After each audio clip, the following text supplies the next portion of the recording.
Assalamualaikum warahmatullahi wabarakatuh. Saya Harap Asnan Mukhtar, nombor matrik 049588. Okay, saya akan membentangkan mengenai pengenalan uh, kaum muslimin. Gerakan politik yang berteraskan Islam memainkan peranan penting dalam membangunkan sistem pemerintahan yang membawa kesejahteraan kepada semua masyarakat. Penglibatan politik gerakan Islam adalah sesuai dengan sifat Islam itu sendiri yang menyediakan panduan untuk manusia memimpin dan mentadbir. Para pemerintah atau pemimpin adalah pemegang amanah untuk menguruskan negara berdasarkan prinsip keadilan, musyawarah, kebebasan dan persamaan sesuai dengan prinsip Islam yang terdapat dalam Al-Quran dan Sunnah. Dalam konteks Mesir, terdapat lebih kurang 135 buah gerakan agama yang diasaskan sebelum dan selepas Perang Dunia Pertama. Kebanyakan gerakan ini cuba melaksanakan syariah Islamiah di Mesir menerusi penglibatan dalam bidang sosial dan politik. Perjuangan mereka juga bertujuan untuk mendapatkan kemerdekaan serta menentang pendudukan British di Mesir.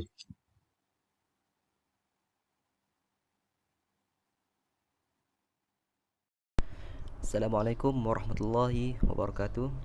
Nama saya Ahmad Haris bin Baharudin 051012. Kita ke subtopik seterusnya iaitu latar belakang kajian. Pengasasan Ikhwanul Muslimin adalah hasil kesinambungan daripada gerakan pembaharuan Islam yang dibawa oleh tokoh-tokoh pembaharuan. Kesan dari pemikiran mereka dan perjuangan tokoh-tokoh tersebut turut sama berbekas di bumi Mesir, yang mana telah melahirkan gerakan politik yang bangun menentang pemerintah Mesir yang ke arah pro-barat. Kaedah dan pendekatan ini diterapkan kembali oleh Hasan al-Banna dan disusun semula menjadi satu gagasan yang lebih besar dan menyeluruh. Hasan al-Banna sendiri mengakui bahawa keputusan menubuhkan gerakan Ikhwanul Muslimin adalah ekoran daripada pemerhatian beliau terhadap kejahilan umat Islam terhadap agama pada ketika itu. Pergolakan politik di Mesir juga telah menimbulkan reaksi kepada pengasasan Ikhwanul Muslimin. Penglibatan Ikhwanul Muslimin dalam politik dan demokrasi di Mesir bertujuan memperjuangkan Islam sebagai suatu cara hidup dan mengembalikan sistem pemerintahan Islam yang berasaskan khilafah. Hasan al-Banna melalui gerakan Ikhwanul Muslimin telah menampilkan pendekatan tarbiyah dan dakwah dalam menyebarkan ideologi pembaharuannya ke seluruh Mesir dan semenanjung Arab serta dunia barat. Perubahan yang dibawa olehnya telah membawa gelombang dan nafas baru kepada umat Islam, khususnya di bumi Mesir, dan semestinya idealisme ini memberi impak yang besar kepada percaturan politik dan dakwah di negara Mesir. Assalamualaikum warahmatullahi wabarakatuh. Saya Muhammad Syafiq bin Zaidi, 051156 daripada Usuluddin semester 7.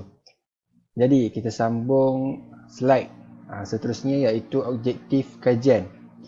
Objektif kajian kami adalah yang pertama mengenal pasti siapakah pengasas Ikhwanul Muslimin. Yang kedua, mengenal pasti apakah aliran yang dibawa oleh Ikhwanul Muslimin. Yang ketiga, mengetahui sumbangan dan pengaruh Ikhwanul Muslimin. Yang keempat, terakhir, mengetahui apakah kritikan terhadap Ikhwanul Muslimin.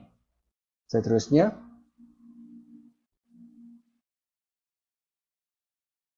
metodologi kajian. Kami menggunakan metodologi kajian pustaka iaitu library research dan sumber primer kami adalah tesis berkaitan sejarah perkembangan Ikhwanul Muslimin dan kontribusinya dalam dakwah Islam oleh Rodiah daripada Universiti Islam Negeri Raden Inten Lampung. Okey. Itu sahaja. Terima kasih. Bismillahirrahmanirrahim. Assalamualaikum. Kita akan sambung kepada pembentangan yang seterusnya berkenaan sejarah dan biodata Iman Hasan al-Banna. Nama saya Muhammad Aziz Muhaimin bin Muhammad Rafi, nombor matrik 050343. Iman Hasan al-Banna ataupun nama penuhnya adalah Hasan bin Ahmad bin Abdul Rahman Muhammad al-Banna. Iman Hasan al-Banna ni lahir pada 14 Oktober 1906 di kota Mahmudiyah. Dan kemudian beliau meninggal pada 12 Februari 1949 di Kairo. Dikatakan Iman Hasan al-Banna ni lahir daripada keluarga yang terhormat kerana Datuknya merupakan salah seorang pembesar di kota Syamsirah dan ayahnya merupakan seorang ulama bahagian fiqh dan juga hadis. Imam Hasan Al-Banna ni mendapatkan pendidikan awal dengan datuk dan juga ayahnya sendiri yang menekankan kepada pembacaan buku dan juga pengajian Al-Quran. Kemudiannya pada umur 8 hingga 12 tahun, Imam Hasan Al-Banna mendapat pengajian di Madrasah Diniyah Ar-Rasyad. Kemudiannya menyambung pengajiannya di Madrasah Al-Iddiyah dan juga menyambung pengajiannya di Madrasah Al-Mu'allimun Al-Awwaliyah. Di setiap madrasah ini, Imam Hasan Al-Banna menjawat pelbagai jawatan dalam membentuk pemikirannya yang matang. Di Madrasah Al-Mu'allimun Al-Awwaliyah ni, Imam Hasan Al-Banna bergiat aktif dengan gerakan sufi dan juga berminat terhadap pemikiran Imam Al-Ghazali dan juga berminat terhadap karya Imam Al-Ghazali iaitu Ihya Ulumuddin. Pada awalnya akibat daripada pembacaan dan juga mengikut tarekat sufi ni, Imam Hasan Al-Banna ni menganggap menyambung pengajiannya amatlah tidak penting, akan tetapi pemikiran tersebut ditepis oleh gurunya dan Imam Hasan Al-Banna ni menyambung pengajiannya di bahagian perguruan di Darul Ulum yang terletak di Kairo. Di Darul Ulum tu di bahagian perguruan terdapat perpustakaan oleh pimpinan Syekh Rashid Reda. Di sana beliau dapat mengenal pengikut Syekh Muhammad Abduh. Di sana juga beliau dapat mengenal karya Syekh Muhammad Abduh dan juga beliau amat tertarik terhadap karya Al-Manna Syekh Muhammad Abduh. Seterusnya, setelah tamatnya pengajian Imam Hasan Al-Banna di Darul Ulum dalam bidang perguruan, beliau meneruskan pengajarannya di sekolah Madrasah Al-Ismailiyah. Madrasah Ismailiyah ini merupakan madrasah di bawah pengaruh Inggeris. Di sana Imam Hasan Al-Banna melihat bahawasanya Inggeris ini menindas bangsanya dan bermulalah dakwah Imam Hasan Al-Banna ni dalam skop yang kecil, iaitu berdakwah di kedai kopi pada permulaan dakwahnya. Pemikiran Ikhwan Muslimin bagi memacu pendidikan politik matan dalam kalangan rakyat, ada 3 pendekatan yang digunakan pakai untuk mencapai matlamat politik Ikhwan Muslimin. Pendekatan pertama adalah untuk mempertingkatkan kesedaran akan kewajipan membebaskan dunia Islam daripada cengkaman penjajahan kuasa asing bermula dari Mesir ke Sudan, dari Lautan Atlantik sehinggalah ke Teluk Parsi dan dari Indonesia di sebelah timur sehinggalah ke Morocco di sebelah barat. Pendekatan kedua ialah membangkitkan kesedaran dan keyakinan mengenai kewajipan menegakkan sebuah negara serta pemerintahan Islam. Segala masalah yang timbul dalam masyarakat Islam banyak merugikan masa dan tenaga. Antara jalan penyelesaiannya ialah kembali kepada undang-undang dan pemerintahan Islam yang betul. Pendekatan ketiga ialah menumbuhkan kesedaran dalam kalangan umat untuk mewujudkan kesatuan Islam. Kewajipan untuk bersatu padu adalah merupakan tuntutan agama yang paling utama, dan Islam meletakkan perpecahan dan persekitaran adalah setaraf dengan kekufuran.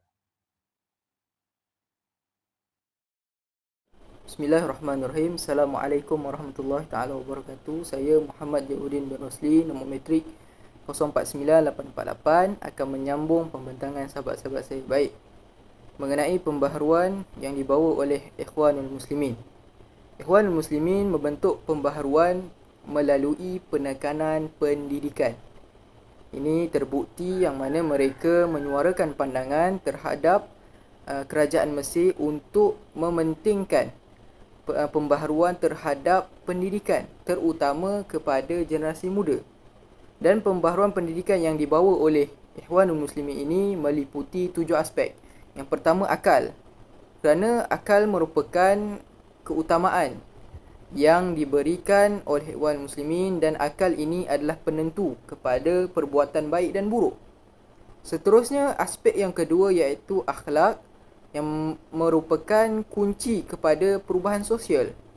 Akhlak merupakan asas yang penting yang menjadi faktor kejayaan bagi sesebuah gerakan. Aspek yang ketiga iaitu jasmani. Jasmani merupakan aset utama untuk mencapai matlamat sesebuah organisasi dalam memperjuangkan sesuatu, dan kesihatan ini memberikan pengaruh yang kuat terhadap jiwa. Seterusnya aspek jihad. Ikhwanul Muslimin mempunyai perbezaan, iaitu ilmu jihad ini berbeza dengan ilmu ketenteraan. Ini terbukti dengan Ikhwanul Muslimin telah memberikan bantuan pejuang sukarelawan pada tahun 1948 untuk membantu membebaskan Palestin. Seterusnya aspek sosial, yang mana Ikhwanul Muslimin ini tidak berjuang untuk Islam semata-mata. Bahkan mereka memperjuangkan isu sosial seperti kemiskinan, nasionalisme, pendidikan dan lain-lain.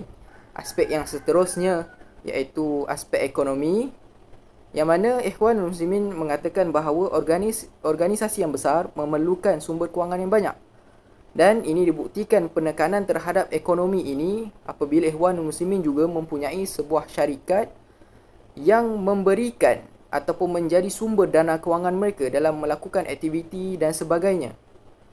Dan aspek yang terakhir iaitu aspek politik, yang mana politik ini merupakan faktor kebangkitan, semangat dan kesedaran untuk mendirikan pemerintahan Islam yang menjadi matlamat utama Ikhwanul Muslimin. Dan pendedahan terhadap pendidikan politik ini akan membantu tercapainya matlamat pemerintahan Islam. Sekian, itu sahaja daripada saya. Okey, seterusnya pengaruh pergerakan Ikhwanul Muslimin. Yang pertama adalah dakwah salafiyah, yang mana mereka menyuruh kepada untuk mengembalikan Islam kepada sumbernya yang jernih, iaitu kitab Allah dan sunnah Rasulnya. Yang kedua adalah tariqah sunniyah, kerana dengan segenap kemampuan mereka membawa dirinya untuk beramal dengan landasan sunnah yang suci, khusus dalam hal akidah dan ibadah. Yang ketiga, hakikah sufiyah, kerana mereka menganggap bahawa bai'ah itu adalah satu kesucian jiwa, kejernihan hati dan kebergantungan makhluk kepada Allah Subhanahu Wa Taala. Yang keempat, hai'ah siyasiyah, yang mana mereka menuntut perbaikan daripada hukum dan mendidik masyarakat untuk memiliki kehormatan harga diri. Yang terakhir adalah jamaah riyadiyah, yang mana mereka sangat memerhatikan fizik dan menyedari bahawa mukmin yang kuat itu lebih baik daripada mukmin yang lemah. Jadi ini adalah antara pengaruh pergerakan Ikhwanul Muslimin yang mereka cuba sampaikan kepada umat manusia. Sekian, itu sahaja. Dakwahnya.